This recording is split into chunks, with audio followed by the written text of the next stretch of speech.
안녕하세요. 김호준입니다.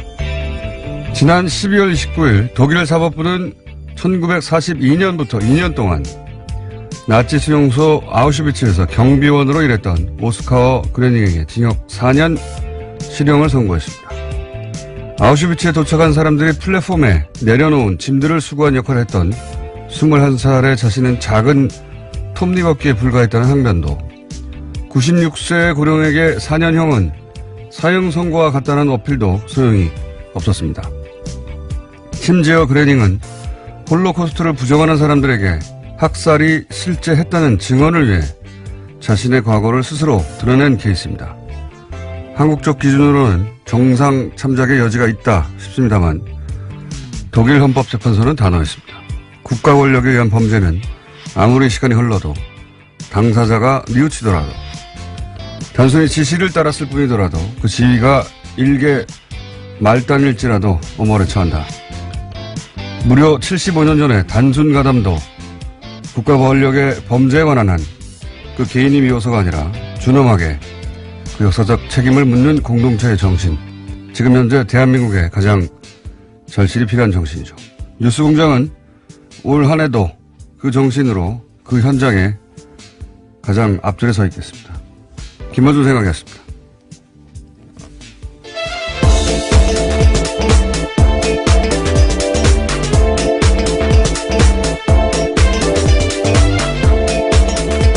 시사인의 김은지입니다. 시차 적응이 아직 안 돼가지고, 예.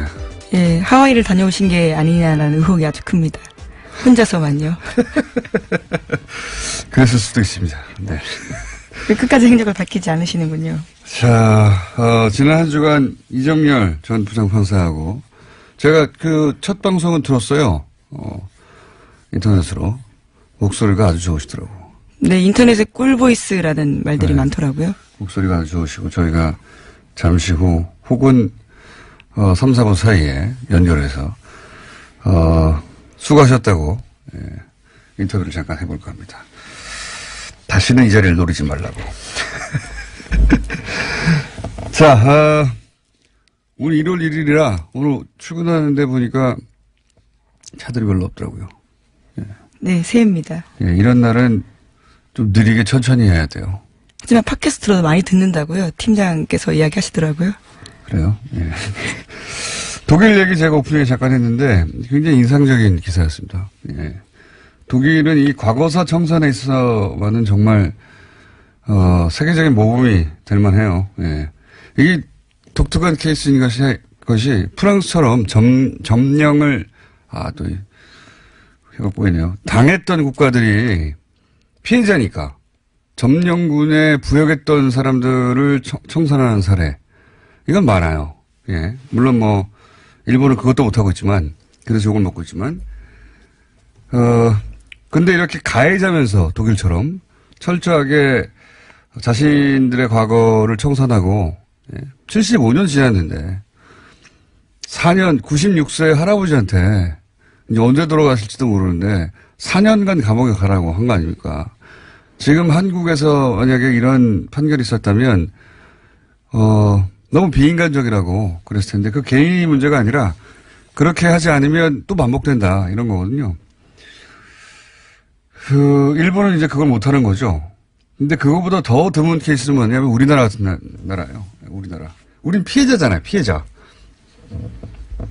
피해자면서 그 부역자를 청산 못했을 뿐이 아니라 청산을 못한 정도가 아니라 그 부역했던 사람들이 거꾸로 권력을 잡은 케이스예요. 그렇죠. 이거 진짜 세계사회에서 드문 일입니다. 그래서 그 권력을 잡았던 사람들이 독립운동을 했던 사람들을 거꾸로 탄압하고, 예.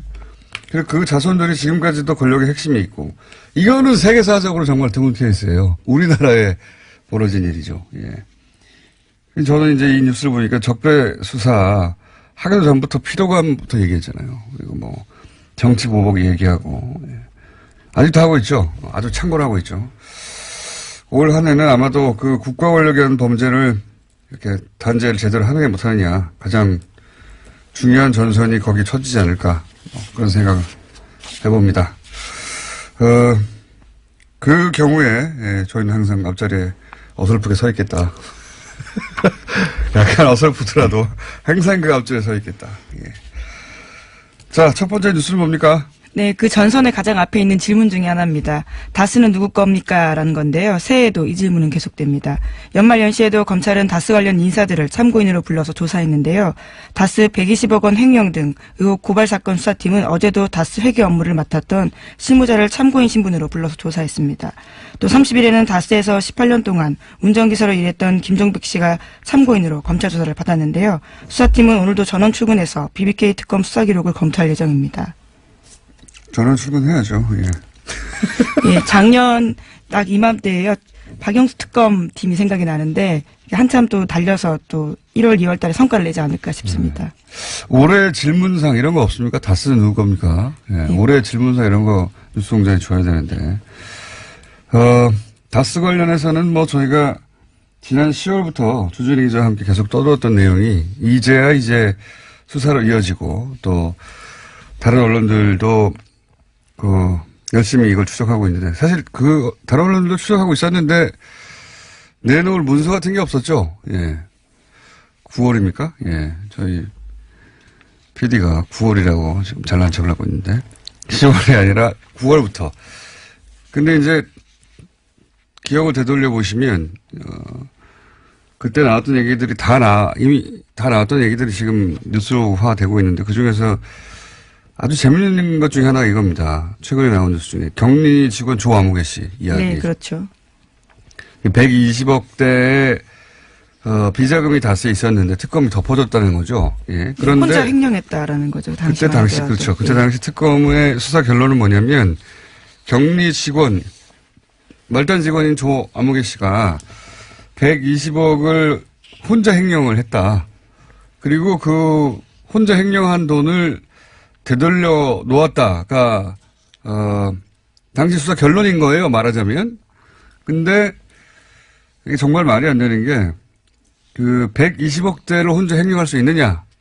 이것도 말이 안 되지만, 횡령할 수 있다 손 치더라도, 횡령을 했던 사람을 잡았잖아요.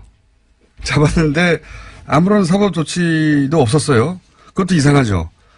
더더욱 이상한 것은, 사법 조치가 없었다 하더라도 적어도 그 돈을 만지던 직원이 120억을 횡령했으면 그 직원이 더 이상은 돈을 만지게 못하게 해야 되잖아요. 그 직원은 계속 그 일을 계속 합니다. 네, 다스 직원입니다. 네, 격리 직원 일을 계속 합니다. 예. 대단하지 않습니까? 이게 어떻게 가능합니까? 상식적으로 도저히 있을 수 없는 일이죠. 그 회사가 시킨 일이 아니면. 예. 근데 이제 지금 언론에서 보면 이 돈이 개인의 횡령금이냐 아니면 회사의 비자금이냐를 따져보고 있다라고 하잖아요. 예. 저는 이런 문구 자체가 너무 웃기다고 봅니다. 전 세계에서 우리나라뿐만 아니라 개인이 120억을 횡령했는데 아무런 조치도 없이 그냥 그 담당 업무를 계속하게 만드는 경우가 어디 있습니까? 이걸 뭘 들여다볼 필요가 있어요. 당연한 거지. 네, 그래서 자연스럽게 정호영 특검조차도 이제 고발된 사건에 관심이 쏠릴 수밖에 없는데요. 정호영 특검에 대해서는 공소시효가 2월 21일밖에 없습니다. 이런 관대하면 말이죠. 종교단체에도 없는 거예요.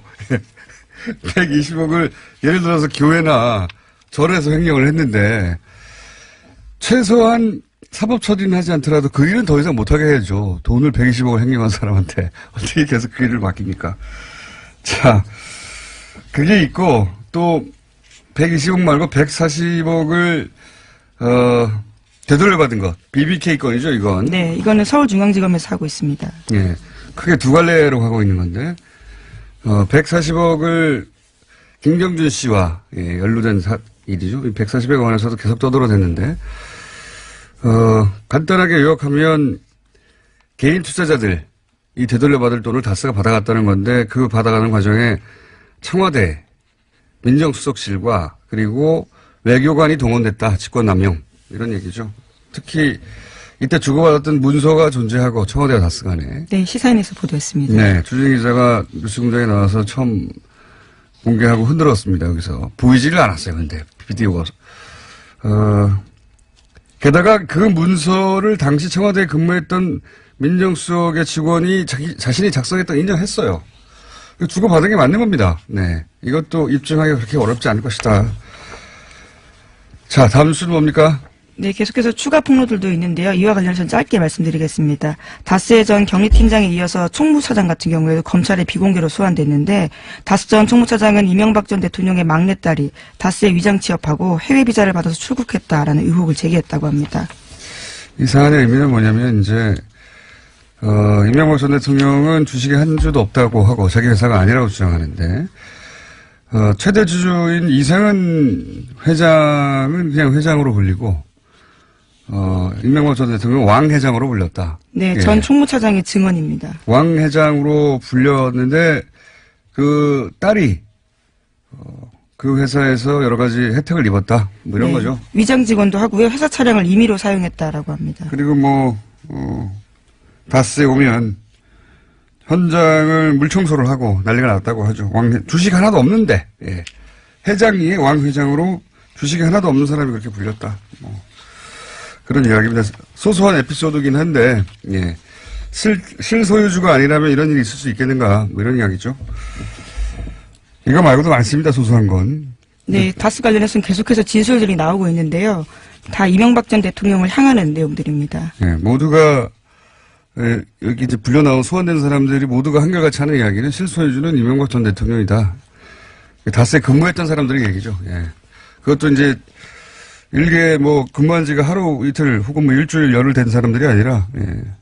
총무차장이라든가 10년 이상 근무했던 사람이라든가 뭐 집안의 기사였던 사람이라든가 내막을 잘 아는 사람들이 하는 얘기입니다. 지금 현재. 또 관련 뉴스가 있습니까?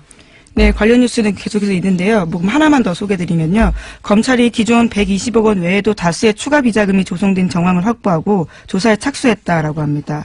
비자금 성격의 자금은 총 200억 원 규모라고 하는데요. 이를 100억씩 절반으로 나눠서 이명박 전 대통령과 다수의 실세들이 가져갔다라는 주장이 나왔습니다. 이건 이제 또 다른 200억입니다. 120억을 당시 2007년 특검 때, 2007년 8년 특검 때 발견하고 나서 경리가 개인이 해먹은 거네라고 결론 내고 돌려준 120억 말고 별개의 200억이 또 있다. 예, 이것도 주진우 기자가 사실은 일종량에서 얘기했는데 주진우 기자가 워낙 앞뒤 없이 얘기해가지고 너무 많은 사실을 알고 있다 보니까. 예, 매우 앞뒤 없이 얘기하는 사람의 돈이 뒤죽박죽으로 내용이 전달이 됐는데 이거 한번 다시 조만간 불러서 정리를 하겠습니다. 주진우 기자는 정리를 못할 거예요. 하지만 저희가 정리를 해드리겠습니다.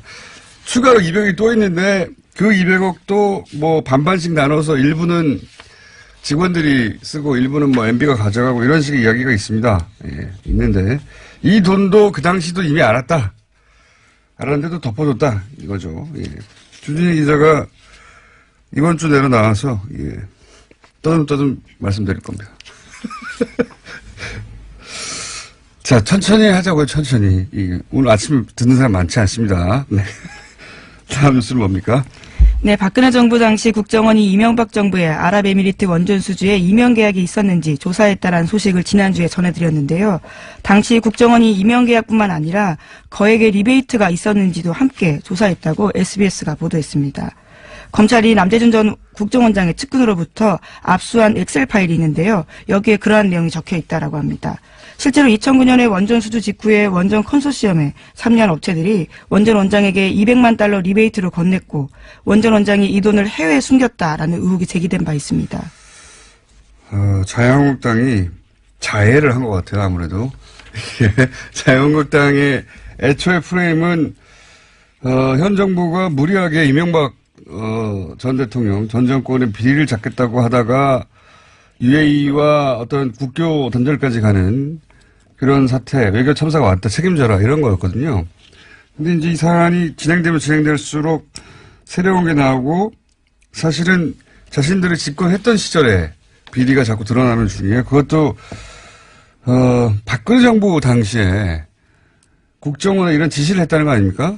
예. 네, 그래서 지시한 사실은 맞습니다. 왜냐하면 문건이 나왔기 때문에요. 네, 박근혜 정부 당시에 국정원이 이전 여권 이명박 정부 시절에 UAE 원전 리베이트 혹은 이면 계약 등에 대한 조사가 있었다. 이제 이 리베이트는 원래 이제 원전 계약에는 리베이트가 있다고 합니다. 원래 있다는 거는 그게 옳다거나 그런 의미가 아니라 원전 계약에 따른 그 뒷돈이 있긴 있답니다. 거액에 한 10% 정도 수준에 해당되는. 이 10% 정도 수준에, 그럼 만약에 20조 규모면 2조가 되는 거군요. 어마어마한 규모인데 그 리베이트를 의미하는 게 아니고 이것도 저는 다시 수면 위로 올라올 거라고 봅니다만 그게 아니라 그 UAE 건설에 참여하는 국내 업체들 있죠. 그 업체들로부터 국정원장 당시 원세훈 국정원장이 개인적으로 리베이트를 받았다. 이겁니다. 이 리베이트는. 원전과 관련한 어마어마한 규모의 리베이트 이것도 분명히 존재하고 수면 위로 언젠간 올라올 거라고 보지만 그게 아니라 공사 참여한 우리 업체로부터 뒷돈을 받았다. 누가?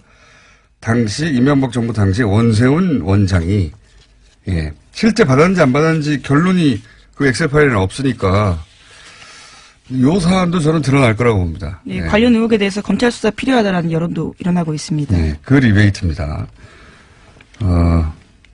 근데 이런 게 드러나다 보니까 이제 자유한국당이 우리가 자해를 했나 싶어서 최근에 좀 조용해졌습니다. 이외에도 UA 관련해서는 여러 갈래 이야기들이 있는데, 예. 차근차근 하죠. 오늘은 여기까지. 자, 다음 뉴스는 뭡니까? 네, 이명박 정부의 해외 자원개발 사업에 앞장섰던 광물자원공사라는 공사가 있습니다. 여기가 파산 위기에 놓였다라고 오늘 아침 한겨레 신문이 보도했습니다. 내년 만기인 금융비처가 7,400억 원에 달하는데요. 이것을 지불하고 또 자본 잠식에 벗어나기 위해서 1조 원 추가 지원 법안을 낸 바가 있습니다. 그런데 이것이 국회에서 부결됐습니다. 그래서 정부 지원 외에는 디폴트, 그러니까 채무 불이행 위기에 놓여서요. 벗어날 방법이 없다라는 겁니다. 야, 이것도 이제 이명박 정부 시절에 뿌려진 씨앗이죠. 예. 그 중에서도 다른 자원공사들도 난리예요. 난리인데 광물자원공사는 이제 더 이상 회생의 가능성이 없다. 예.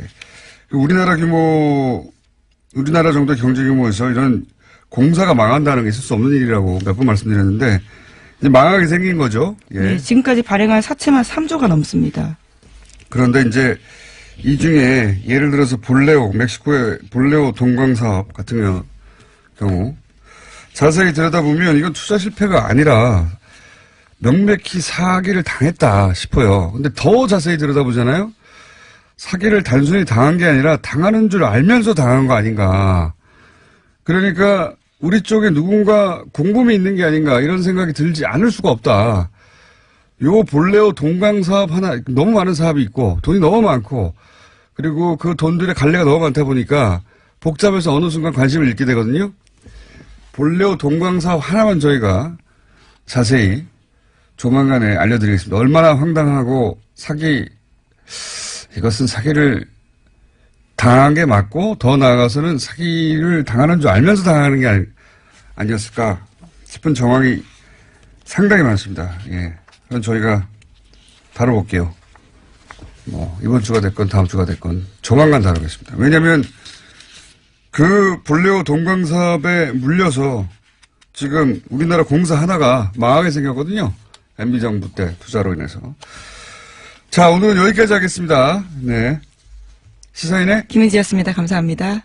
안녕하십니까. 여러분의 귀염둥이 MB 인사 올렸습니다. 오늘은 1월 1일 2018년 무술년 희망의 새해가 밝았습니다. 새해가 됐으니 또 한마디만 해야 되는 것 같은데 일단 정직해라 이 말을 저는 하고 싶습니다. 사람은 좌우로 정직해야 됩니다. 다들 아시겠습니다마는 저희 가훈이 정직입니다. 정직 꼭 잊지 마시고 한마디만 더 보태면은 재물을 탐하지 마라 이게 또 있겠습니다. 사람이 재물, 돈 이를 밝히면 취해집니다. 취해진다고 사람. 저는 진짜 돈에 눈 벌게가지고 익하는 사람 보면은 이해가 안 됩니다. 와 저거는 와 저리 하노. 거기다가 차명으로 숨기질 않나. 자석한테 몰래만 넘겨주려고 하질 않나. 심지어 나라 돈까지 손대요 말이야. 진짜 이래 하면 안 된다. 저는 그런 확신을 저는 가지고 있는 겁니다. 마지막으로 드릴 당부는 과거에 너무 집착하지 마라. 이거 꼭 강조하고 싶습니다. 저는 오늘 이거 강조를 합니다. 우리는 앞으로 나가야 됩니다. 과거? 그거 다 지나간 겁니다. 깨끗하게 잊고 우리는 새 출발을 해야 한다. 그런 확신을 저는 가지고 있는 겁니다. 깨끗하게 잊어버려야 됩니다. 네. 새해 복 많이 받으시 바랍니다. 응어 누가 쓰면 잘 썼네 이거. 중요한 얘기 다 들어가 있네.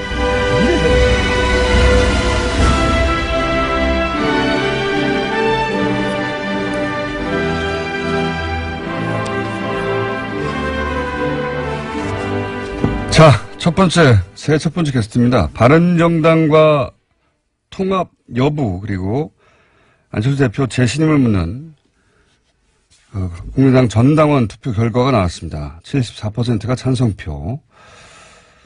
이에 반대파는 투표율이 저조하다고 지적하고 있죠. 먼저 통합 찬성파 국민의당 안철수 대표 비서실장 송기석 의원 전화 연결해 보겠습니다. 안녕하세요. 네, 안녕하십니까. 새해 복 많이 받으십시오. 송기석입니다. 네, 새해 복 많이 받으십시오. 자, 네, 감사합니다. 새해 첫 방송인데 좀 심각한 얘기 해야 되겠습니다. 네. 네. 그 전당원 투표는 당원 당규상 당원 3분의 1 이상이 참여해 유효하다 하는 주장이 반대파에서 제기됐었었죠. 예. 네, 그렇습니다. 당무위에서는 이제 3분의 1이 안 돼도 된다고 유권 해석을 했고 결국 투표를 했는데, 그런데 이제 이런 결과, 그러니까 74% 찬성 결과에도 여전히 참여율은 23%밖에 안 되기 때문에 결과를 인정하지 않겠다는 의원분들 계시죠? 분명히 당내에. 네, 그렇습니다. 그분들의 숫자가 대략 국민의당 의원들의 절반 정도는 되지 않습니까? 네, 실제로 30일 어제 발표한 이후에 거기에 대해서 문제점 지적한 하고 참여한 의원도 18분이죠. 예. 네. 대략 절반이 되는 것 같습니다. 네. 네. 근데 이제 이게 이제 근본적인 의문인데요. 보면. 그러니까 네. 그런 숫자나 참여율이나 23%나 등등 이런 이야기 말고 합당을 하는 이유는 결국 이제 당의 힘을 키우려는 거 아니겠습니까? 네, 그렇습니다. 네. 그런데 지금 반대하는 분들의 숫자를 생각하면 합당 과정에서 오히려 당의 사이즈가 줄어들 가능성도 있지 않습니까? 네. 이게 이제 모순이 생기는 거거든요. 일반인들이 보기에 그 깊은 내막을 떠나서 당의 힘을 키우려고 하는데 절반 정도는 반대한다. 그래서 오히려 절반 정도는 탈당하거나 분당 시나리오도 얘기된다. 이러면 당의 사이즈가 오히려 줄어드는 거 아니냐. 힘이 커지는 게 아니라 이런 의문을 가지시는 분들에게 왜 합당을 꼭 해야 하는지 설명을 좀 해주십시오. 네, 지금 당장 이렇게 반대하는 분들이 그렇게 그 정도 되니까 네. 논란의 여지가 있는데요. 사실은 그분들 중에 또 다수가 방향 자체는 틀리지 않다. 그러니까 저희가 중도 개혁을 하고 외연 확장을 해야 된다. 그리고 그 방법의 하나로서 바른정당도 이렇게 함께 할 수 있다에 대해서는 동의하는 분이 많습니다. 다만 그 시점 자체가 지금은 아니지 않느냐. 적어도 내년 지방선거 이후 이렇게 이야기하는 분들도 있습니다.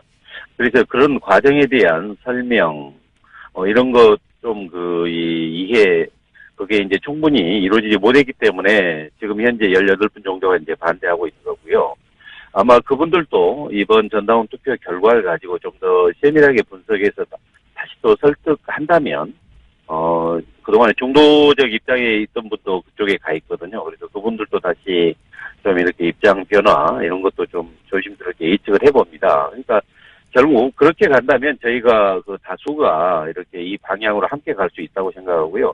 거듭 강조하지만 MBC에서 30일 날 보도도 됐지만 저희가 중도 계획을 정확히 입장을 명확히 하고 외연 확장해 나가면 이 개혁적 보수도 이렇게 함께 할 수 있으니까 그렇게 하면 국민으로부터 더 많은 지지를 받을 수 있고 지방선거에서도 승리 가능성이 높아진다고 이렇게 볼 수 있습니다. 궁극적으로는 다당제, 그러니까 최소한 3당 이상, 그게 사실 또 그래야 더 많은 국민들의 그 여론 이런 것들도 정치권에 그대로 전달되고 반영되지 않겠습니까? 그런 차원입니다. 알겠습니다. 취지는 알겠는데, 그리고 이제, 방향 자체는 틀리지 않다고 생각하는 분들도 있다. 네. 그런 말씀도 하셨는데, 그런데 이제 그렇게 작은 견해 차이 정도는 아닌 것 같은 것이, 게다가 그렇게 설득할 생각이 이제 있으셨다면 안 대표에게. 네. 뭐 의총에서 대표가 서 설득할 기회가 있었는데 의총에 안 갔지 않습니까? 기자회견만 하고. 그것도 사실은 그 의총에 가셨던 분들의 심기를 아주 불편하게 만들었던 것 같은데. 네, 저도 아쉽게 생각합니다. 네. 그거 뭐 지난 일인데 제 말은 이제 네. 설득해서 같이 갈 생각이 아예 없는 것 같다. 안 대표에게는. 그러니까 이제 어떤 의혹이 있냐면 뭐 아무리 반대하더라도 혹은 뭐 당의 사이즈가 좀 줄더라도 이 기회에 그 저쪽 합치려고 하는 보수 쪽에서는 싫어하는 예를 들면 박지원, 천정배, 전동영 같은 분들 그 외에 강성 의원들은 털어내고 가자 이런 마음이 있는 거 아닙니까? 그렇지 않고서야 당이 더 쪼그라드는데도 이렇게 계속 밀어붙이는 건 이해가 안 갈 수밖에 없는데요. 예. 예, 사실은. 나가라 이거 아닌가요?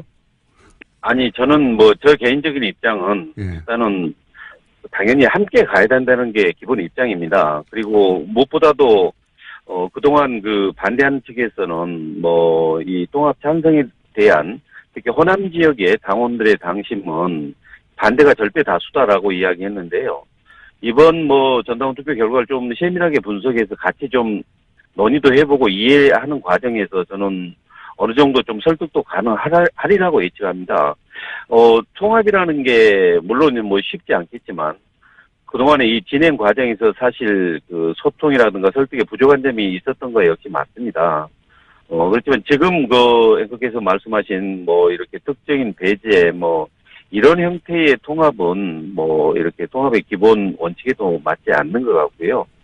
네, 저희가 최대한 설득을 하겠습니다. 설득되실 단계는 지나간 것 같은데. 네. 네. 자, 그럼 그 다음 얘기를 한번 해볼게요. 전당대회를 해야 되는데 이제 통합하려면 전당대 의장이 반대파라고 할 수 있는 이상돈 의원입니다. 네. 전당대 의장이 반대파인데 이제 전당대회가 제대로 되겠는가 하는 우려들이 있는데 이거를 돌파하기 위해서 전당대회를 전자투표만으로 이 통합 절차를 마무리할 수도 있다. 이런 얘기가 나오거든요. 네네. 이런 논의가 있는 건 맞습니까? 사실은 저는 일단 개인적으로 전당대회 의장이라는 지위가 공적지이기 때문에 그분이 무슨 어떤 다른 생각을 가지고 있다고 해서 전당대회 과정에서 그런 의견을 표현하면 되는 것이지, 전당대회 의장이라는 공적 지위가 그렇게 회의 자체를 임으로 이렇게 진행해도 된다, 거부해도 된다라는 의미는 아닌 것 같습니다. 다만 저희 당의 당원에서 전당대회에서 이른바 이번 전당대회에 필요한 참석하게 되는 대표당원, 이런 대표당원의 투표, 이런 의사표시는 공인전자서명으로도 가능하게 이렇게 돼 있습니다. 그래서 이제 아무래도 과거 전통적인 의미에, 그러니까 투표 전당대회에 참여하는 대표당원들이 체육관에 다 모여서 과반수가 모여서 거기서 또 과반수 의결하는 이제 이런 것을 상정하는데요. 사실 최근에 저희 당도 그랬고 타 당도 그랬지만 지금 스마트 정당, 우리 정당도 지향하는 그 방향인데요. 그런 상황에서는 꼭 모든 사람이 한 장소에 이렇게 모여서 꼭 그런 전당대회를 해야 되느냐, 꼭 이건 아니라고 봅니다. 그러니까 투표에 충분히 참여할 수 있게 보장이 된다면 지금 공인 전자서명 이런 방식에 의해서도 충분히 전당대회가 이렇게 치러질 수 있다고 봅니다. 그러니까 공인 전자서명, 그러니까 온라인 투표로 전당대회 통합 절차를 마무리하는 방안이 검토되는 건 맞는 거군요. 예, 그런 방안도 이렇게 충분히 검토 가능하다는 생각인데요. 아마도 그런 부분은 전당대회 준비위원회가 구성되면 거기서 시기라든가 방식에 대해서는 다시 시행 세칙이나 단계로 확정할 걸로 이렇게 예상하고 있습니다. 혹시 아예 오프라인 전당대회 없이 온라인 전자투표로만 통합을 마무리하는 그런 방안도 검토되고 있습니까? 아니, 사실 전당대회라는 이런 형식, 이것은 기본적으로 그 결과에 대한 발표 이런 것들은 거쳐야 되기 때문에 예. 단순히 뭐 이렇게 온라인으로 끝낼 수는 없고요. 그러니까 그런 전당대회라는 게 그 어떤 일치 장소에 딱 모여서 거기서 투표하고 끝내는 거 아니고요. 좀 일련의 과정으로 될 수도 있지 않습니까? 네네. 그러니까 이른바 K보팅으로도 갈 수 있고 첫날은 그 다음날 뭐 ARS 이렇게 갈 수 있고 마지막 날은 그런 게 참여 못한 현장에 직접 오시는 현장 투표까지 이렇게 일련의 과정이기 때문에 현장 투표가 이루어진다면 거기에서 이제 이 형식 전당대회 형식 그게 이제 마무리가 되겠죠. 그렇게요. 그러니까 대부분의 투표는 그 온라인으로 하고 마지막에 그 네. 발표 정도를 오프라인에서 대회 형식으로 갖춰서 할 수 있다 이런 말씀이시네요. 네. 네, 뭐 그럴 가능성도 있을 것 같습니다. 반대파에서는 도저히 받아들이기 어려운 아닌 것 같긴 합니다. 제가 듣기에는. 예. 근데 이제 아무래도 그 반대하는 분들은 제가 아까 말씀드린 전통적인 의미의 전당대회 이걸 상정하는 것 같습니다. 네. 그런데 지금 뭐 이렇게 우리 뭐 4차 산업혁명 시대에 꼭 그 방법만을 고수하는 것은 아닌 것 같고요. 근데 이제 당헌상 예. 나와 있는 방법이니까 충분히 고려함직하다고 봅니다, 저는. 예. 이 단순히 기술의 문제가 아니라 기술은 물론 가능하죠. 예, 가능한데. 네, 예. 네. 아니 뭐 미국 같은 나라도 그 전당대회는 굳이 오프라인에서 하지 않습니까? 그러니까 그 예, 적극적인 당원들의 의사 표시와 예. 알겠습니다. 이 문제는 뭐 반대파 의견을 들어보겠는데 만약에 이 온라인 투표로 대부분 이런 사안이 결정되도록 진행이 된다면 인정하지 않는 별도의 전당대회를 반대파가 따로 할 수도 있지 않겠나 이런 생각도 듭니다. 예. 예. 이제 그런 뭐 논의 자체가 저는 앞으로 전준위에서 그 부분까지 한꺼번에 해서 그러니까 반대 측 의원분들도 이렇게 별도의 전당대회를 추진한다고 하면 그거 합쳐서 그야말로 전당대회를 열어서 그 안에서 찬반 논의가 이루어지게 하고 그 결과에 따라서 정하도록 하는 그것도 저는 충분히 가능하다고 생각합니다. 알겠습니다. 한 가지만 여쭤보고 끝내겠습니다. 네, 이게 네. 저는 별로 궁금하지 않은데 언론에 나와서 예. 게다가 안철수 대표 이런 말을 했기 때문에 안철수 대표가 국민의당 창당 초기 창당 자금을 본인이 다 냈다고 주장을 했다가 또 반대파에서 이자까지 모두 받지 않았냐 이런 얘기가 오고 왔는데 혹시 관련 내용 아십니까? 예, 그게 아마 돈을 잘 안 쓴다는 질의에 대해서 그렇게 좀 오해 소지가 있는 답변을 한 것 같은데요. 예. 그 부분은 사실 전 재산의 반 1,500 정도 기부한 그 재단을 차릴 정도니까 돈을 잘 안 쓰는 건 아닌 것 같고요. 다만 초기 창당 관련돼서는 일정 부분 많은 부담을 한 것 같습니다. 이제 그렇지만 정당 창당한 게 어디 돈으로만 되는 겁니까? 거기에 참여한 의원님들의 정말 여러 가지 노력 이런 것도 함께 이루어지는 거고요. 또 참여하는 의원님들도 또 비공식적으로도 또 지출이 당연히 있겠죠. 저는 좀 오해 소지가 있는 그런 답변이었다고 봅니다. 아니 그 취지는 알겠는데 제가 궁금한 건 본인이 다 냈다라고 표현했는데 거기에 대해서는 뭐 반론이 이미 나왔는데 제가 궁금한 건 그렇게 냈던 돈을 이자까지 돌려받았다라고 하는 주장에 대해서는 혹시 아시는 바가 있는지 실제 이자를 받았나요? 아마 제가 듣기로는 창당 과정에서 그렇게 했고 이제 창당 후에 그다음에 총선까지 지나서 이렇게 아마 공식적으로 차입됐던 부분은 반환을 받았을 테고 또 정치자금법상 차입된 부분에 대해서 이자도 당연히 또 같이 반환을 해야 되기 때문에 안 그러면 정치자금법 위반이 됩니다. 그렇기 때문에 아마 그렇게 일부 처리했던 걸로 그렇게 듣고 있습니다. 알겠습니다. 회계상 그렇게 할 수밖에 없었다. 예. 네, 그렇습니다. 그렇지만 이자를 받긴 받았군요. 예. 알겠습니다. 오늘 여기까지 듣겠습니다. 감사합니다. 네, 고맙습니다. 지금까지 국민의당 송기석 의원이었습니다. 바로 이어서 이번에 이제 반대파입니다. 직접 나오셨네요. 안녕하십니까. 예, 반갑습니다. 예. 유승엽 의원 나오셨습니다. 안녕하십니까. 예. 지금 송기석 의원님은 바쁘시다고 직접 못 나오셨는데 안 바쁘신가 봐요. 송기석 의원은 지금 우리 교문위에 간사하고 저는 네. 위원장인데 네. 간사는 이렇게 전화로 이렇게 편하게 해주시고 위원장을 직접 이렇게 불러내가지고 송기석 의원님에게도 저희가 편파적입니다. 저희도 예. 직접 모셔서 같이 동시에 얘기했으면 좋겠다 예. 했는데 바쁘시다고 전화밖에 안 된다고 그랬어. 예. 예. 아마 저를 뭐 피한 것 같습니다. 새해 첫 출연이십니다. 예. 의원님이. 자, 뭐 거대한 얘기, 대단한 얘기 말고 그 전에 이자 얘기 잠깐 먼저 해볼까요? 예. 이자 얘기. 그런데 말이죠. 지금 이게 예. 새해 벽두인데, 예. 새해 벽두에는 좀 내일을 이야기하고 미래를 이야기하고 좀 희망과 덕담을 이야기하는 시점인데, 이렇게 그냥 얄궂게 저를 갖다가 이렇게 악역을 맡기는 것 같습니다, 오늘. 제가 맡긴 게 아니고, 예. 의원님 자처하시는 것 같아요. 어쨌든 새해 복 많이 받으시고. 예, 새해 복 많이 좋은 일 받으십시오. 많으시기 바랍니다. 예. 자, 불법 방송에 나오셔가지고, 예. 전날부터. 그 이자 관련 얘기는 어떻게 된 겁니까? 물론 이 이야기는 안철수 대표 입에서 시작된 겁니다. 돈을 잘 안 쓴다고 하는 이야기가 있는데 라는 이제 질문을 받자 예, 안철수 예. 대표가 무슨 소리냐 나는 창당 자금 내가 다 냈다. 예. 다른 사람 그러니까 본인이 모든 돈을 다 냈다. 예. 다른 의원들은 돈을 안 내고 여기서부터 촉발된 거예요. 뭐 표현이 뭐 10,000원 한 푼 현역 네. 의원들은 국회의원들은 10,000원 한 푼 안 냈다. 그건 사실관계가 내가 아닌 다 냈다. 것으로 그죠? 이렇게 했는데 설령 그랬다 하더라도 네. 이 정치권에서 돈 이야기는 금기입니다 원래. 이게 유효먹이도 오고 좀 추접스럽잖아요 돈 이야기가. 네. 그런데 또 이 사실에 전혀 또 맞지도 않아요. 실제 실제로 우리 그렇습니까? 창당 발기인들로 갔을 때 최소한 10만 원 이상씩 뭐 현역 의원들을 포함해서 예.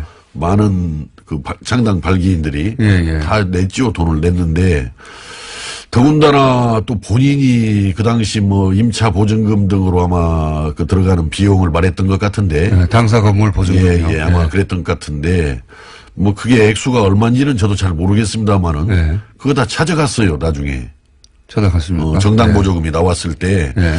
그렇다면은 뭐 이게 찾아가기까지 오고 또 우리들도 창당 발기인으로서 뭐 10,000원은 훨씬 넘는 예. 제가 기억으로는 한 10만 원 이상인 것으로 기억을 합니다만은 정동 의원은 본인이 1,000만 원 냈다고 특별 낭비로. 아마 그건 대선 때 아마 그랬을 겁니다. 대선 때 저도 뭐 1,000만 원 냈습니다. 대선 때. 그렇군요. 예, 도당에 돈이 없어가지고 선거를 치르려고 그러는데 네. 그렇기 때문에 그렇게 뭐 혹시 안철수 대표가 특별 낭비를 내긴 했습니까? 대선 때? 본인이 대선 때는?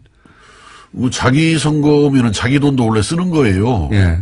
근데 이제 아마 그 돈을 이제 찾아갔다라고 그래요. 쓰긴 썼는데. 국가에서 돈이 나오니까. 예.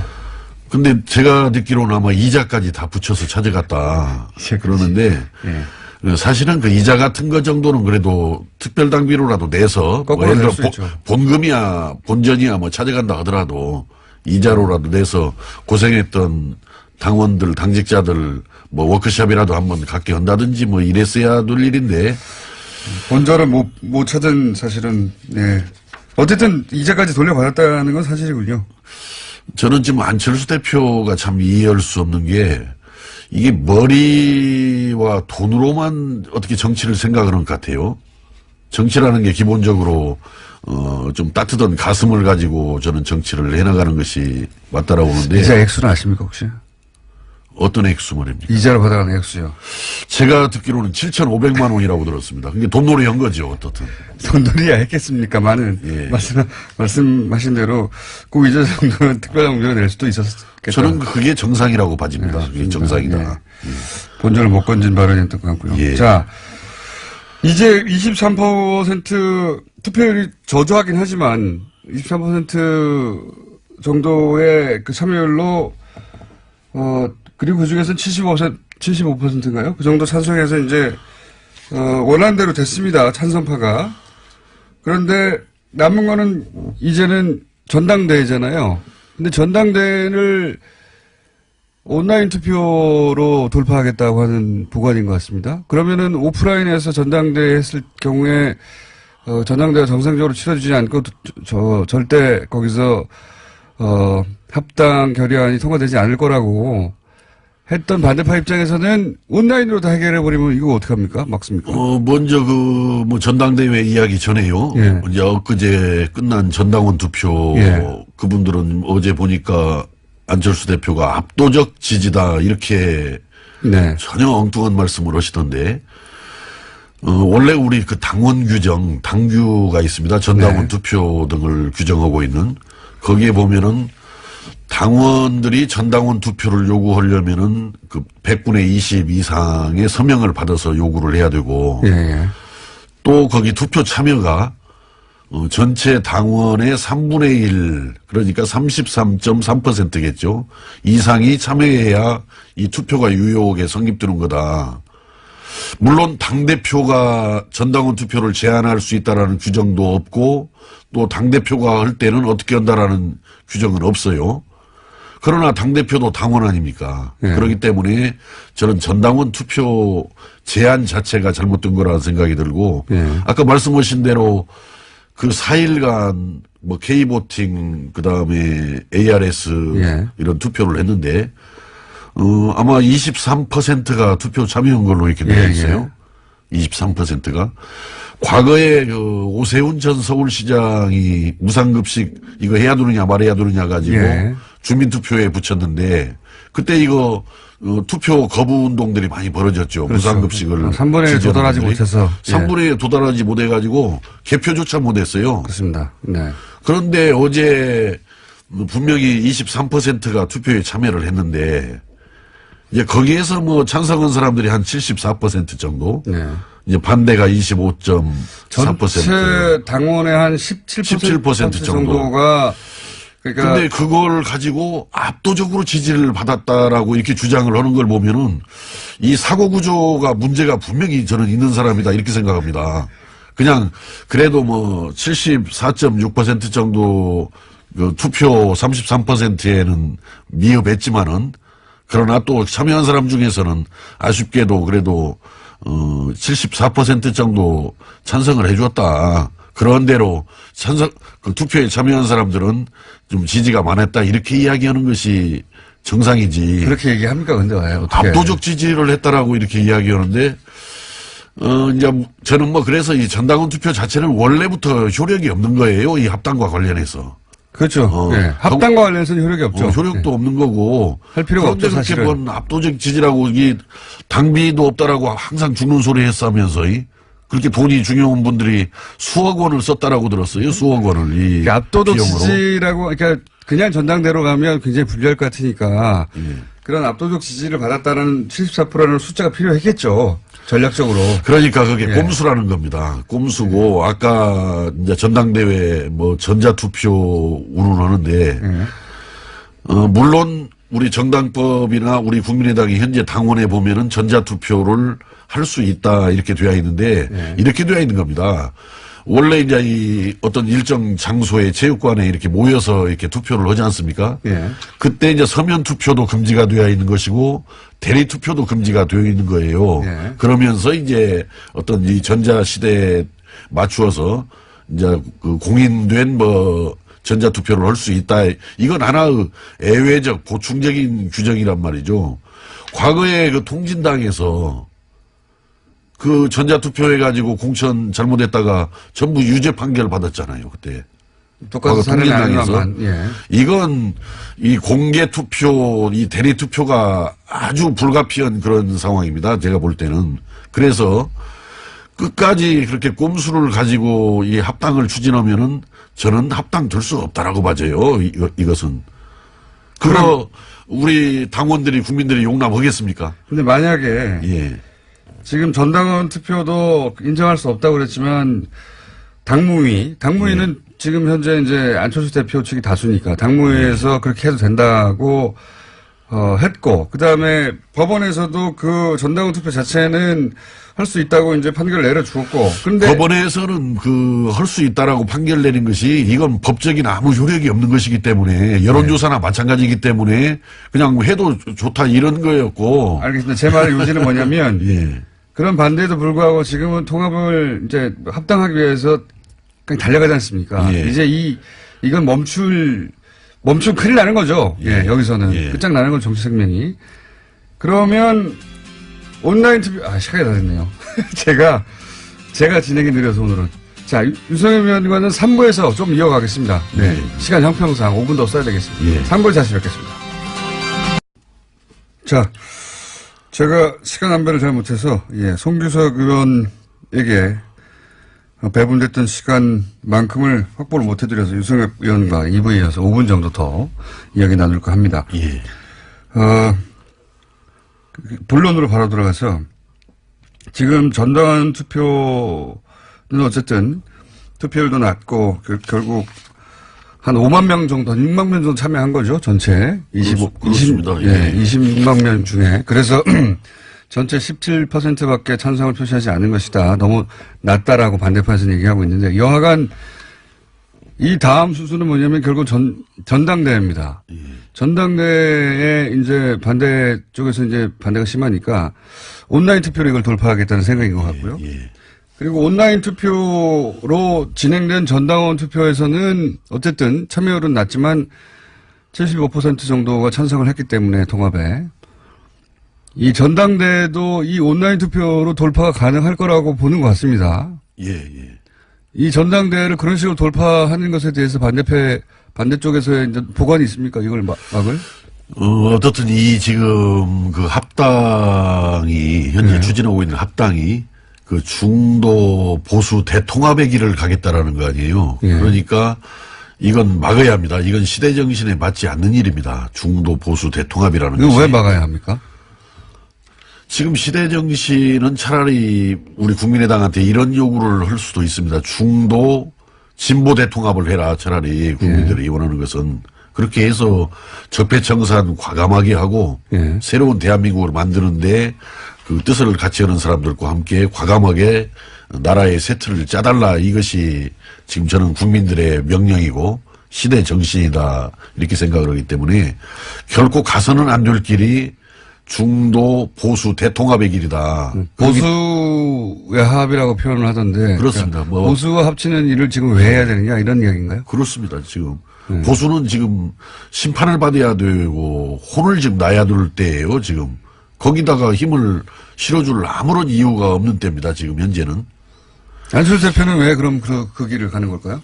글쎄 저는 자꾸 이 길을 놔두고 지금 산으로 올라가고 있는 것으로 보여지는데 또 본인은 뭐 본인 나름대로의 무슨 생각이 있겠죠. 있는데 그러나 그것은 용납해서는 안 되고 허용해서는 안 되기 때문에 그 합당 그런 보수 대통합의 길에 대해서 어떠한 그 방법을 가지고라도 이건 저지를 시켜야 한다. 아까 뭐 전자투표라는 꼼수들이 그쪽에서 흘러나오는 것 같습니다만은 전자투표라는 것은 예외적으로 보충적으로 쓰라는 것이지 이걸 전면적으로 쓸 수 없는 것이고요. 또 쓰다 보면은 사고 납니다. 그건. 그 사고가 나기 때문에 과거 통진당에서 그 전자투표로 공천하다가 다 유죄 판결 받았잖아요. 이건 공개투표가 안 될 수가 없고 대리투표가 안 될 수가 없는 겁니다. 그러니까 그 전자투표 하다 보면은 본인이 아닌 다른 사람이 대리로 투표하는 그런 경우들이 발생할 것이다. 그런 식으로 하지 않고 그거 어떻게 채울 수 있겠습니까? 지금 과반이 참여해야 되죠. 그렇습니다. 그 전자투표라 하더라도 과반이 참여를 해야 하는데 대표당원들. 국민의당 전당원 투표하고는 다른 점은 뭐냐면 전당원 투표는 전체 뭐 20몇 %만 참여해도 물론 그것도 33%가 안 되기 때문에 이제 인정할 수 없다는 얘기도 나오고 있습니다만 어쨌든 법적으로는 구속력이 없다고 치면 전당대회는 법적 구속력이 있고 게다가 절반은 참여해야 되는 거 아닙니까? 그죠? 그렇습니다. 그게 이제 쉬운 일이 아닌 것이죠. 이제. 그리고 이제 그걸 무리하게 그걸 채우려다 보면은 사고가 터질 수밖에 없고 그 사고가 터지는 것은 전당대회 무효로 바로 연결이 되기 때문에 사고가 안 생길 수도 있지 않습니까? 생깁니다. 그건 틀림없이 사고가 생길 수밖에. 바라시는 거 아니에요? 아니요. 저희 입장에서는 이게 가지 말아야 할 길을 지금 안철수 대표가 가고 있단 말이에요. 중도 보수 대통합이라고 보수 야합의 길을 가고 있기 때문에 이건 사고가 생겨서라도 저지가 되는 것이 당을 위해서 나라를 위해서 맞다 이렇게 보기 때문에 사고가 생기기를 기원하시는 거 아니고 사고가 터져야 합니다. 이건 사고가 터져야 될 일입니다. 그 이제 터지길 바라시는 것이고 제 말은 터지지 않고 절반에 도달할 수도 있지 않습니까? 그런 상황에 대한 대비는 없어요? 그 지금 현재 우리 국민의당의 39명 국회의원 중에서 3분의 2가 이 통합에 반대를 하고 있어요. 예. 그렇기 때문에 아무리 뭐 전자투표네 뭐네 잔꾀를 부려도 안 될 것이다. 절대 불가능합니다. 이것은. 전당대회에서 절반이 참여하고 절반이 찬성하는 경우는 없을 것이다라고 자신하시는 거군요. 그렇습니다. 예. 언제죠? 지금 전당대회 예정된 것이? 글쎄 뭐 1월 말에였냐 뭐 2월 초에였냐 뭐 여러 가지 아마 궁리를 하고 있는 것 같은데 그것도 기왕에 저는 하려면 빨리 해야 한다고 생각합니다. 한 가지만 여쭤보고 시간이 다 돼가지고 딱 한 가지만. 하려면은 예. 제가 이제 앞에 그 송기석 의원에게도 여쭤봤는데 이렇게 반대가 심한데 하는 이유는 결국은 지금 이제 호남 베이스로 한 중진 의원들과 이 그 소위 보수와 결합하는 것에 반대하는 사람들은 나가라. 예. 나가라는 그런 이야기 아니냐. 이렇게 제가 여쭤봤거든요. 근데 그건 아니라고 말씀하시는데 어떻게 해석하십니까? 거꾸로. 나가라는 얘기로 받아들이시는 거죠, 지금? 이미 나가라고 이야기했어요. 안철수 대표가. 불편하면 나가라라고 이야기했고 거취를 분명히 하라라고까지 이게 협박을 했거든요, 지금. 예. 그거 있을 수 없는 일이죠. 배은망덕한 일입니다. 호남이 없어가지고 지난번에 뭐 20 몇 %인가 얻었잖아요. 대선 때. 예. 가능했겠습니까? 그것이? 그나마라도. 근데 이제 와서 뭐 호남을 구태내 호남이 무슨 기득권이래라고 이야기하는데 참으로 배은망덕한 잘못된 이야기입니다. 그 부분은. 여기까지만 듣고요. 예. 아마도 전당대회 관련해서 이제 크게 전선이 만들어질 것 같으니까 그때도 직접 나와 주십시오. 예, 잘 알겠습니다. 예. 여튼 꼭 전당대회가 저지되거나 무산될 수 있도록 여튼 최선의 노력을 다해서 이 국민의당을 굳건하게 지켜나가도록 노력을 다하겠습니다. 알겠습니다. 저희가 그러면 이 건 관련해서는 항상 스튜디오에 유승엽 의원을 직접 모시는 것으로 정해두겠습니다, 미리. 예, 네. 감사합니다. 오늘 여기까지 하겠습니다. 감사합니다. 예, 감사합니다. 시작했습니다. 네. 제가 줄 모르고 잠시 이야기하고 왔는데 이번 순서는 이제 새해니까 이런 이야기를 들어볼 때가 된 것 같아서 모셨습니다. 정당에는 싱크탱크가 있습니다. 보수 정당의 유명한 싱크탱크는 여의도 연구소죠. 예, 아주 유명한. 민주당에도 싱크탱크가 있어요. 그래서 주요 정당의 싱크탱크 수장들을 저희가 차례를 모시고 2017년도 돌아보고 그리고 올해 6월에 치러지는 지방선거 전략도 들어보는 시간을 마련했는데 오늘은 첫 시간입니다.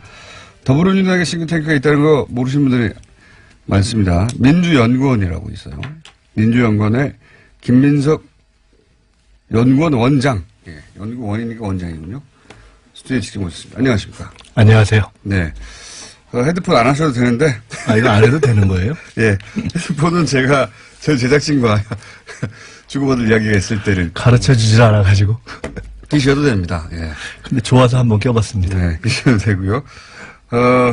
민주연구원을 잘 모르시는 분들도 많이 있어요. 잠깐 소개해 주시면요.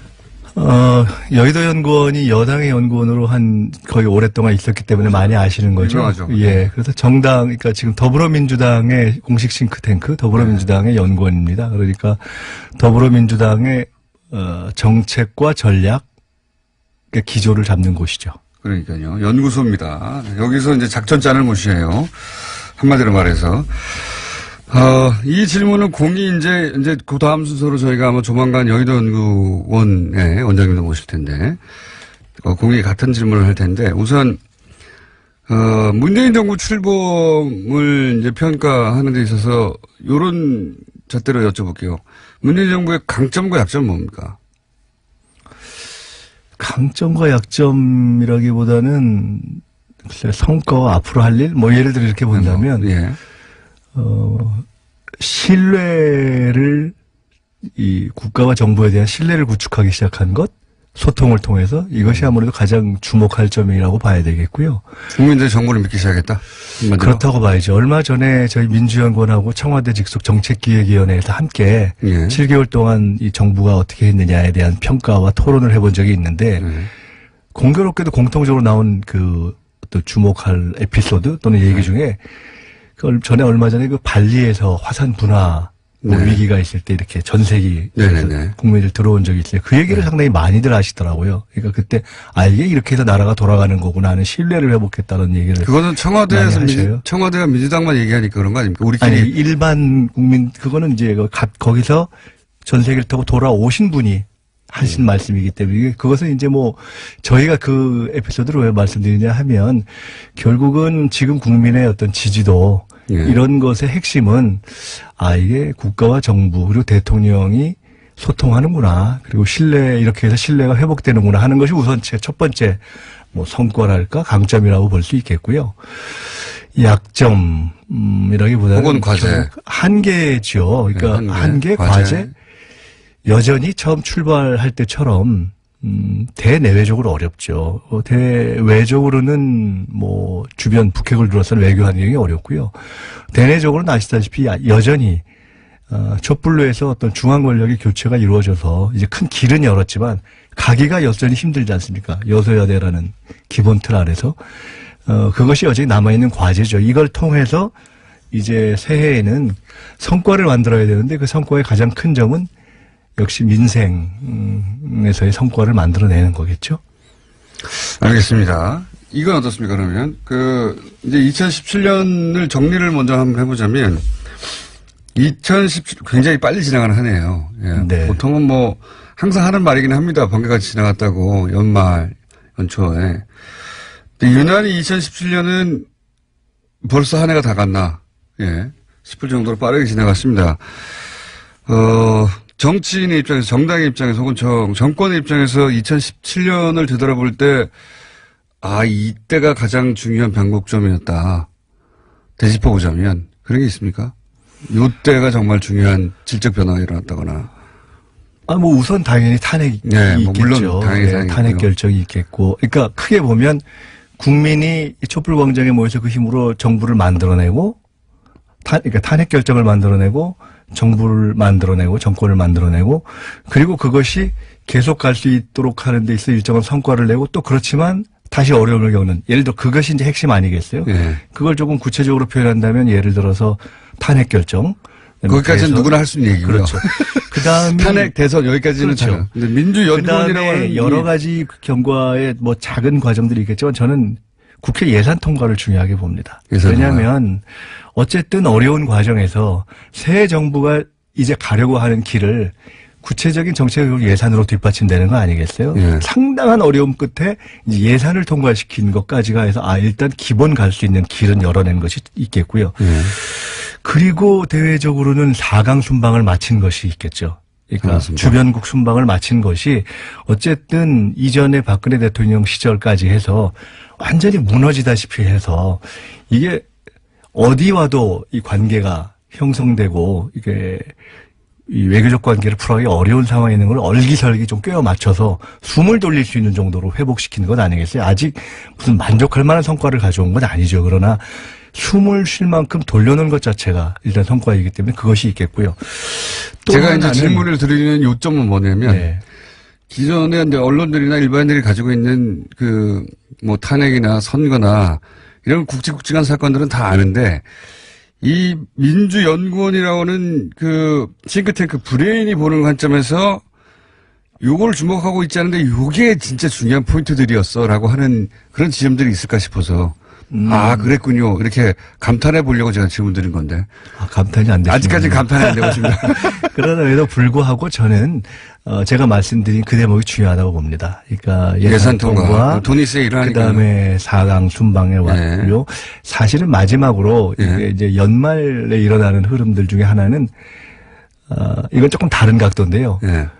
지금 국민의당과 바른정당의 어떤 통합 움직임 플러스 홍준표 대표가 이제 무죄로 된 것. 이거를 엮은 것은 어떤 의미가 있냐면 야당의 공세가 그러니까 여소야대라는 기본 한계도 있지만 기본적인 어려움도 있지만 야당의 공세가 더욱더 가파라질 것이다. 아까의 그 여소야대 환경이 더욱더 가파라질 것이다라고 예상케 한다는 점에서 또 작은 이렇게 새해로 넘어가는 과정에서 하나의 중요한 변곡점 아닌가 싶습니다. 그게 이제 말씀하셨다시피 작지 않은 변곡점이 될 수 있는 것이 정계 개편이 시작된 거잖아요. 말하자면. 이게 단순히 뭐 9석의 바른정당과 39석의 국민의당이 합쳐진다. 맞습니까? 숫자가 11석인가요? 예. 합쳐서 50여 석의 그 정당이 새로 나온다. 숫자 산술합이 아니라 그 다음 요걸 기반으로 해서 그 다음 정계 개편까지도 이어질 수 있는 그게 이제 그 출발이 아닌가 싶은데. 큰 틀에서 보면 결국은 반문재인, 네. 비문재인 그 세력을 어떻게든 이제 열기설기 엮어서 어떤 하나의 전선을 만들어 보려는 그 움직임의 시작이라고 봐야 되겠죠. 그러니까 여전히 대선 이후에 그 대선에서 패배한 네. 세력들이 어떻게든 그 반문재인, 비문재인 세력을 만들어 보는 그것으로 가는 것일 테요. 글쎄요, 뭐 정계 개편이라고 뭐 표현한다면 표현할 수도 있는데 우선 큰 틀에서 보면 지금은 시대가 어떤 인위적인 정략에 의한 개편, 뭐 이합 출산 이런 것은 이제는 안 통하는 세상으로 가고 있는 것이기 때문에 일단 그런 방식으로의 결론을 먼저 이렇게 예측해서 본다면 좀 한계가 있을 것이다 저는 그렇게 봅니다. 별 소용이 없을 것이다. 노력은 하겠죠. 근데 당연히 그것이 노력은 열심히 하고 있습니다. 노력은 하겠죠. 그러나 국민의 눈으로 볼 때 큰 의미가 있겠는가? 큰 의미가 없을 것이다. 예. 이건 어떻습니까?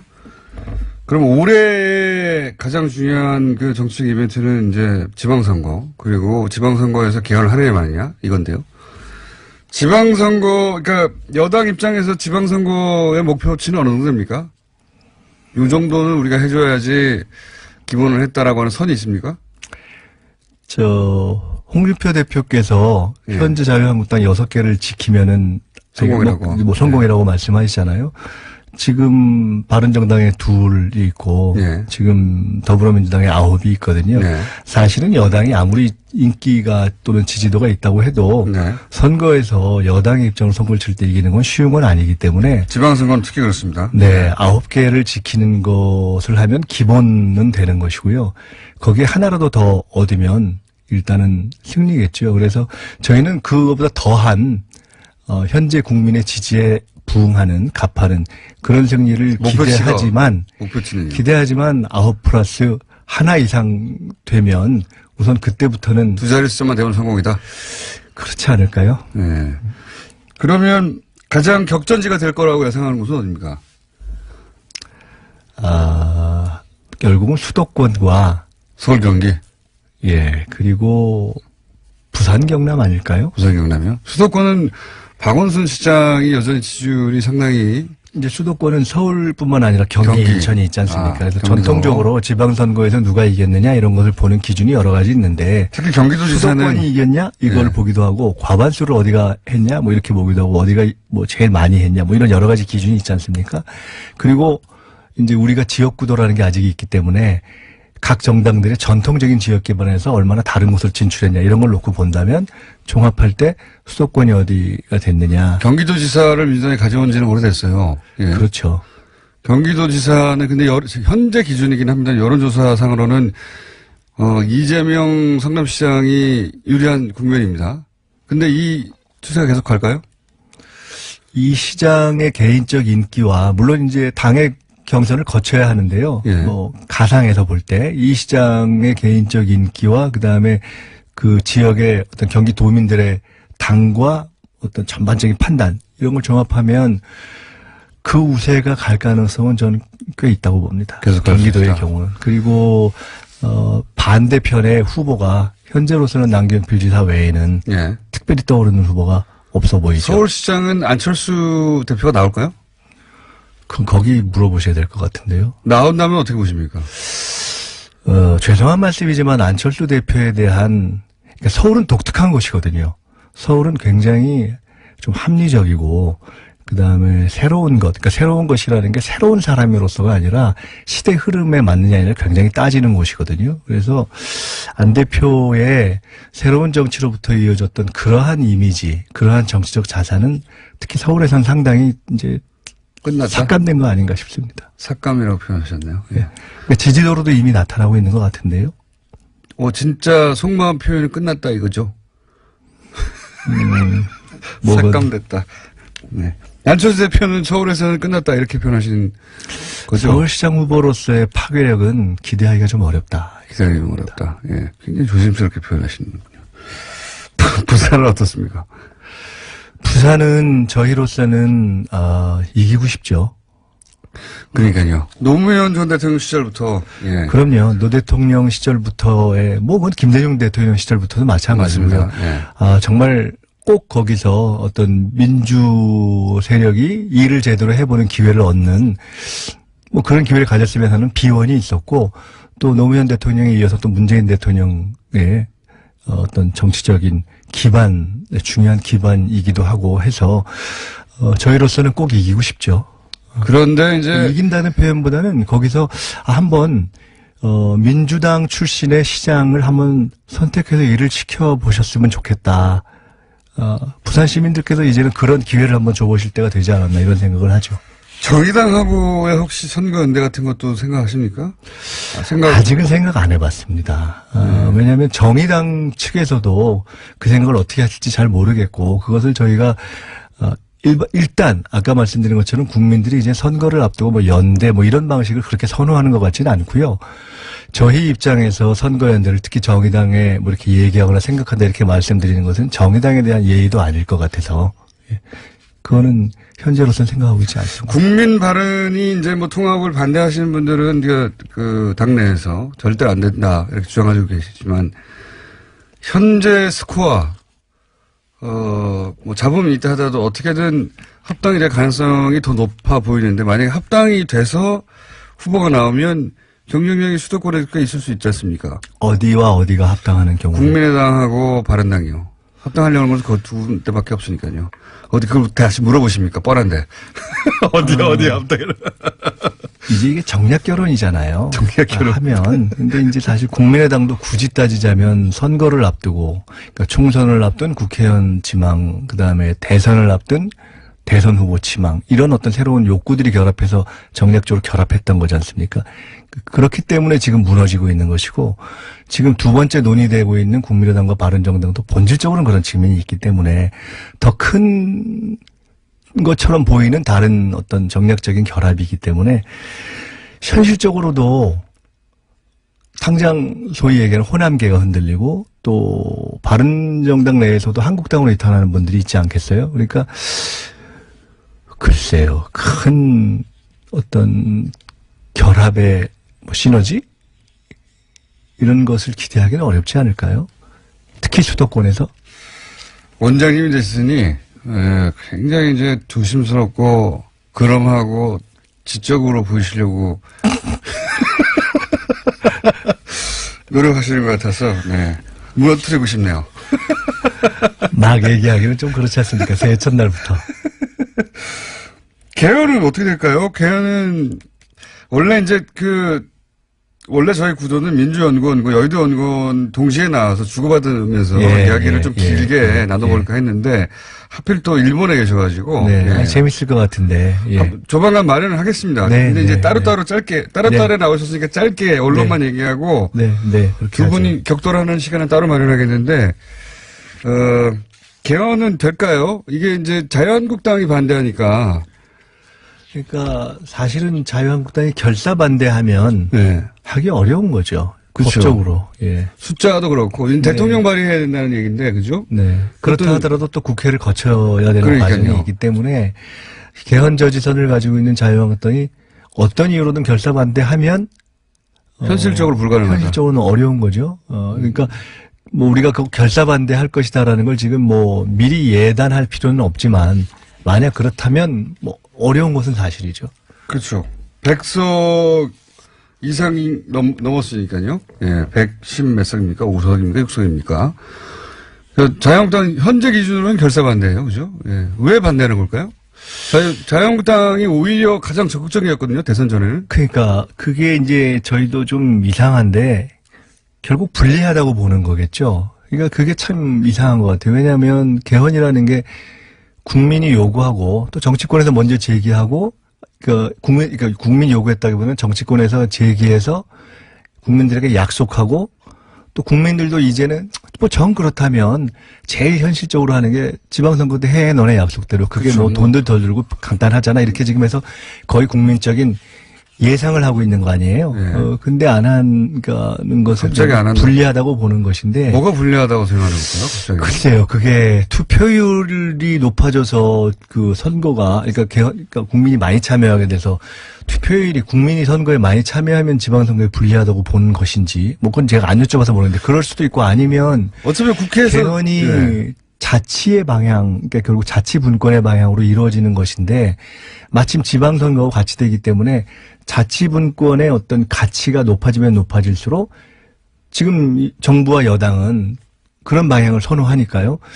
그런 것을 선호하는 흐름 쪽에 더 또 힘이 실리지 않겠냐 이렇게 볼 수도 있는 것 같고 어쨌든 뭔가 불리하다고 보니까 그렇게 저도 되겠죠. 불리하다고 생각해서 반대하는 것까지는 알겠는데 정확하게 뭐가 불리하다는 건지 아직 이해가 안 가서 저도.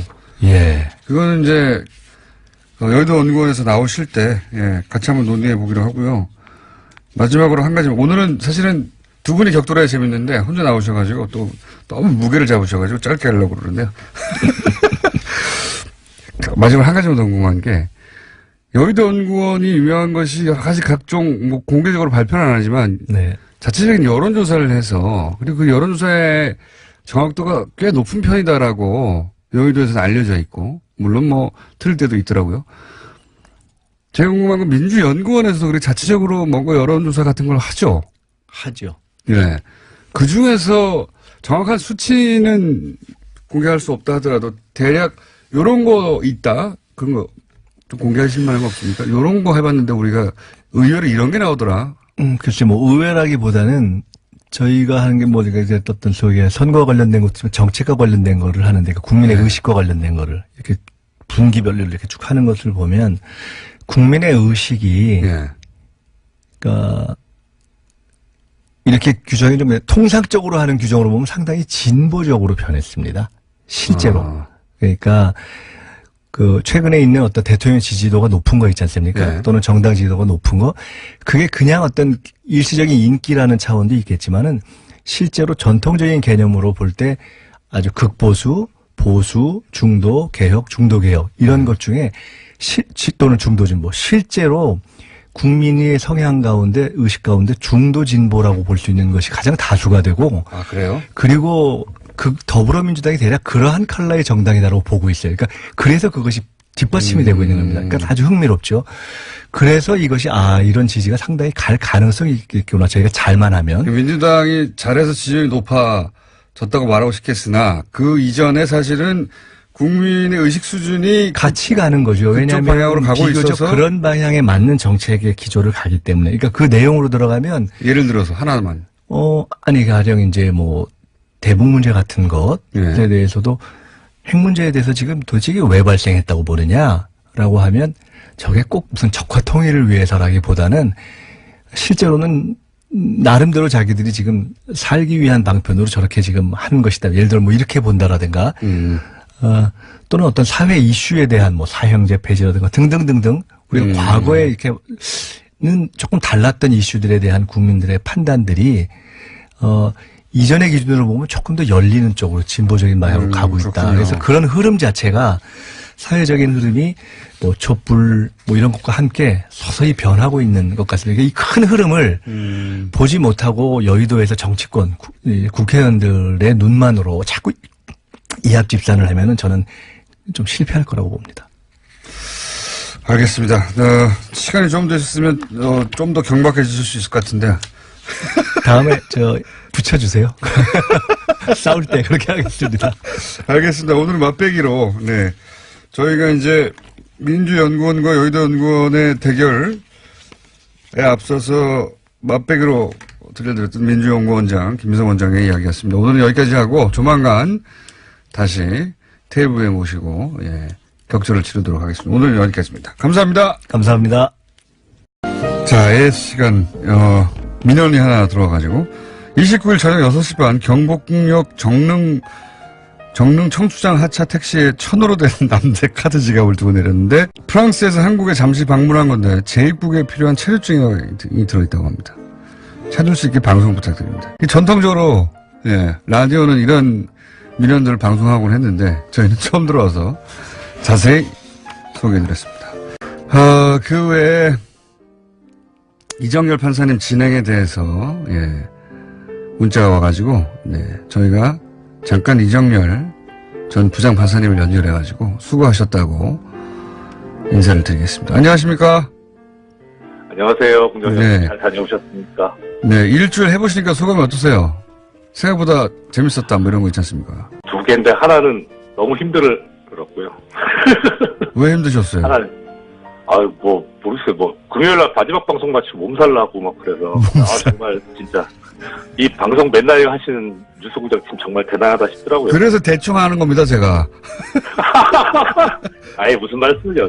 진짜 특히 제작진 작가님들이 진짜 고생이 많으시더라고요. 정말 대단하신 것 같습니다. 그리고 많이 배웠어요. 또 정말 저 방송 준비하면서 보니까 정말 우리나라 국민들 위대하다 싶고, 그리고 언론 적폐가 정말 심각하다.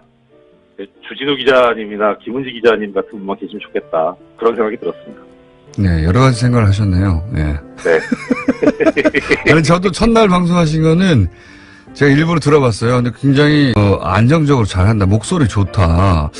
양지열 변호사에 이어서 뉴스공장 배출 2호 진행자가 될 가능성이 엿보인다. 라는 생각을 저는 했거든요. 그 시차 적응을 정말 못하셨었나 봐요. 네. 지금 시차 적응이 안 돼서 느릿느릿 하고 있습니다. 어쨌든 방송을 무척 안정적으로 잘해주셨고, 네. 예, 고맙습니다. 그리고 아마 이 방송을 들으시는 방송 관계자들이 저분과 뭔가 할 수 있겠다 싶은 생각을 하셨을 것 같아요. 너무 편파적이어서 어떨란가 모르겠습니다. 그건 어쩔 수 없죠. 네. 자, 제가 오늘 잠이 다 안 깼기 때문에 오늘 여기까지 짧게 하고요. 다음에 미니 할 때 요 얘기 좀 이어서 하죠. 아무리 생각해도 방송을 하셔야 맞는 분 같아요. 어차피 지금 변호사는 못 하시는 거 아닙니까? 예.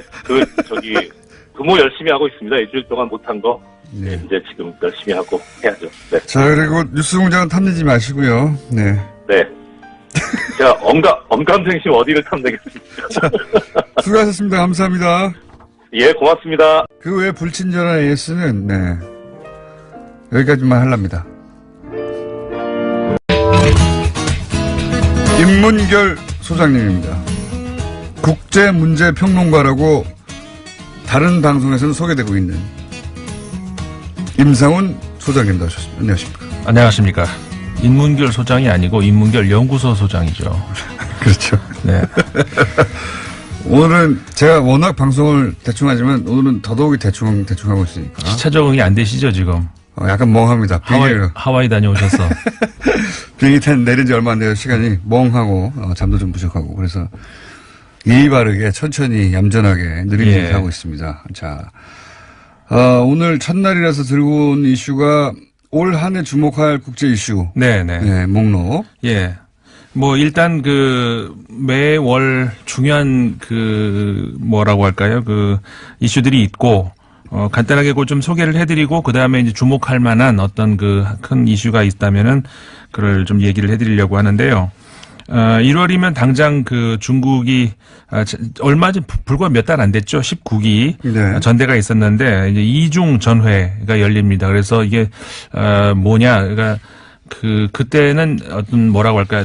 공산당 안에서의 어떤 그런 새로운 노선 정립 이런 거였다면 이제는 헌법상에다가 그러니까 전 국민에게 적용이 될 수 있는 상대할 수 있는 그런 특히 시진핑 사상이 이제 들어가는 그런 헌법의 어떤 뭐라고 할까 개정 혹은 다른 이런 것들이 있지 않을까 이제 이런 예상이 되고요. 물론 2월 달에 우리 평창 올림픽이 있습니다만 굉장히 큰 행사죠. 전 세계적으로도 평화 올림픽이 돼야 하는 그런 게 있습니다. 평창 올림픽을 기점으로 해서 이제 북한 문제가 어떤 식으로 풀릴지. 그렇죠. 네. 중요한 계기가 우리 국내적으로 됐을 것 같습니다. 네, 그렇죠. 3월 들어가면은 이탈리아 총선도 있지만 무엇보다 러시아 대선. 근데 사실 러시아 대선이라고 하면은 다시 한번 푸틴이 되는 거로 그러니까 어떤 추인식 대관식? 대관식 그런 정도나 푸틴 이외에는 아무도 없으니까. 예, 지금 나올 수가 없어요, 누가. 그리고 이렇게 되면은 뭐 사실 지금 러시아가 26년 이제 27년째 들어갑니다. 이제 저 구소련 이후에 대통령이 지금 3명밖에 없어요. 그러니까 그만큼 이제 푸틴 대통령이 오래 했다는 이야기인데. 그리고 이제 그 중간에도 푸틴의 대리 역할을 했을 뿐이다. 그렇죠. 왜냐하면 그때 당시만 해도 이 2번 연임 이에 3번이 안 되거든요. 안 되니까 이제 그렇게 했던 거고. 한 번 쉬어간 거죠. 정말 실세 중에 실세 총리를 했었던 것까지 다 합치면은 사실상 옐친 대통령 이후로 푸틴 대통령이 다 한 거죠. 지금까지. 푸틴밖에 없다. 네. 그러니까 사실 뭐랄까요. 현대적 민주주의 관점에서 보자면 독재하고 있는 거다. 그렇죠. 예, 법을 바꿔서 독재하고 있는 거라고 말할 수 있는데 실제로. 그러니까 현대 사회에서 사실상 그 선거가 없는 나라는 전 세계 몇 안 됩니다. 그렇죠? 예. 근데 선거가 있다고 해서 과연 그 민주적인 어떤 뭐라고 할 국민의 생각 그대로 다 반영이 된 어떤 그 정치 일정이냐? 그거는 또 다시 생각해 봐야 될 것 같아요. 푸틴은 사실 푸틴의 그 반대 지도자급으로 성장할 수 있을 만한 사람들이 다 죽어버렸어요. 다 제거가 되죠. 예. 제거했다고 이제 밖에서는 얘기하고 안에서는 사고사로 죽은 것으로. 예. 자살 당한 거 뭐 이런 총 맞아 죽은 사람도 있어요. 네. 러시아다 보니까 유력 정치 반대파 지도자들이 이제 총 맞아 죽거나 뭐 그런 그래서 경우가 있었죠. 예, 러시아 대항할 사람이 없어요. 대항할 없어요. 사람이. 그냥 다시 한번 3월 뒤면 푸틴 대통령이 다시 된다. 이제 그렇게 아시면 될 것 같고. 유명한 선거 일화 중에 하나가 푸틴이 이제 두 번째입니까? 세 번째 나왔을 때, 특정 지역구에서 개표함을 열었더니 그 개표함에 그 지역구에 사는 사람 숫자보다 더 많은 표가 들어있었다는. 그런 거 뭐 러시아뿐만이 아니라 어디나 많이 있죠. 예.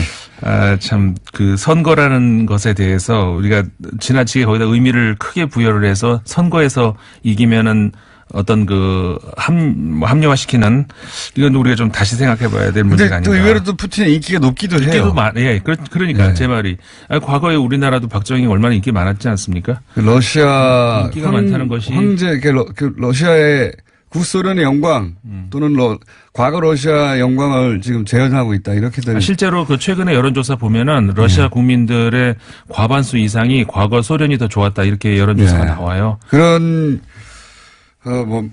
뭐랄까요? 그런 추억, 그런 뭐 기억하고 연결돼서 푸틴의 인기가 상당히 높기도 그러니까 하다. 국민들한테는 그런 게 있는 것 같아요. 그 개인 생활의 어떤 그 안정, 보장 이런 것과 동시에 우리가 부정할 수 없는 것이 국가의 영광. 나는 좀 굶어도 국가가 영광. 그런 거에 대한 열망도 또 무시할 수 없는 게 있는 것 같아요. 푸틴도 이제 나이를 먹어서 근데요. 예. 네. 푸틴 이후 또 푸틴이 이제 얼마나 나쁜 짓을 많이 했는지 하는 뉴스를 또 제가 보기엔 10년 후에 보게 될 것이다. 네. 그 또 다른 거 자. 또 우리 봐야죠. 그 다음에 또 뭐를 볼 수 있을까요? 그 9월 되면은 일본 자민당 총재 선거가 있죠. 역시 마찬가지입니다. 이번에 뭐 당연히 거의 뭐 그 아베 총리가 다시 총재가 자민당 총재가 될 가능성이 높고 그러면 다시 총리가 될 가능성이 높은 거의 추인식이 될 만한 어떤 그런 그 총재 선거라고 할 수가 있고요. 저는 이 브렉시트 요거를 굉장히 주목하고 있습니다. 브렉시트 협상이 종료가 되죠. 10월이면은. 네. 근데 사실상 지금까지 이제 계속 협상을 하고 있습니다만 영국이 굉장히 불리할 수밖에 없죠. 영국이 브렉시트 안 하려고 하는 생각이 점점 좀 많은 것 같아요. 안 하려고 한다? 근데 그건 불가능하잖아요. 어떻게 안 해요? 뭐 그러니까 어쨌든 영국 입장에서는 굉장히 좀 메이 총리가 결코 쉽지가 않아요. 불리할 수밖에 없는데 네. 국내에서는 왜 이렇게 당하고 오냐라고 하는데 그럴 수밖에 없어요. 지금 EU가 훨씬 그 뭐라고 할까요? 유리한 입장을 점하고 있고 그리고 제대로 협상이 안 되고 종료가 되면은 당연히 영국이 불리하게 될 수밖에 없는 거기 때문에 시간도 지금 영국한테는 굉장히 불리하죠. 영국 유리할 수 있는 국면이 하나도 없어요. 네. 예. 하나도 없기 때문에 만약에 이 상태로 브렉시트가 끝나면 영국 일단 파운드 굉장히 떨어질 거고요. 예. 그러니까는 이게 기분 다키는 대로 이렇게 국가 일을 그렇게 하는 게 아니다. 영국의 몰락이 시작될지도 모른다. 그런 얘기도 영국 내에서 하더라고요. 예. 그다음에 11월 되면은 미국의 중간 선거가 있습니다. 이것도 우리가 주목해봐야 되는데 트럼프의 우리 공정대가 제일 주목하는 뉴스 아니에요, 이거? 트럼프의 미래가 어떻게 될 것이냐? 예. 굉장히 주목할 만한 게 많네요. 올해도. 예, 그렇죠. 근데 트럼프가 여기에 굉장히 집착을 하는 것 같거든요. 근데 미국 언론들의 분석, 그것 저는 일리가 있는 것 같은 것이 너무 집착을 하는데 이 실패하면 이제 정치적으로 타격을 입는다. 살짝 나 이거 관심 없어. 발을 좀 빼는 그게 오히려 트럼프한테 유리하다. 이런 분석이 나오는데 저도 그거 굉장히 일리가 있는 것 같습니다. 트럼프가 굉장히 집착을 하고 있는데 위험해요. 사실. 여기까지 하겠습니다.